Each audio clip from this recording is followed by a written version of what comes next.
અમારી સમ્રાટ સમાચાર ચેનલ સબસ્ક્રાઇબ કરો, લાઈક કરો, કોમેન્ટ કરો અને જોતા રહો પળે પળના દરેક પ્રકારના સમાચારો।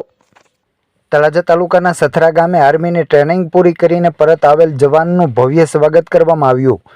ભાવનગર જિલ્લાના તળાજા તાલુકાના સથરા ગામના વતની કમલેશભાઈ બાલાભાઈ જાની તેઓ ભારત તિબેટિયન બોર્ડર પોલીસની ટ્રેનિંગ પૂર્ણ કરી અને આજે પરત વતન એટલે કે સથરા ગામ ખાતે આવી રહ્યા છે તેવી વાત ફેલાતા આસપાસના વિસ્તારમાંથી લોકો તેમજ સગા સંબંધીઓ, માતાઓ, બહેનો, યુવાનો, વડીલો, આગેવાનો, મિત્રો મોટી સંખ્યામાં જોડાયા હતા અને સથરા ગામે આવેલ બાપા સીતારામની મઢોલી ખાતેથી તેમના નિવાસસ્થાન સુધી ભવ્ય સ્વાગત રેલી યોજવામાં આવી હતી અને સૌ કોઈ લોકો ડીજેના તાલે ઝૂમી ઉઠ્યા હતા અને આર્મીની ટ્રેનિંગ પૂરી કરીને પરત આવેલ કમલેશભાઈ જાનીનું ભવ્ય સ્વાગત અને સામૈયા કરવામાં આવ્યા હતા અને કમલેશભાઈએ પણ વડીલો તેમજ ભગવાન અને માતાજીના આશીર્વાદ લઈ અને ધન્યતા અનુભવી હતી।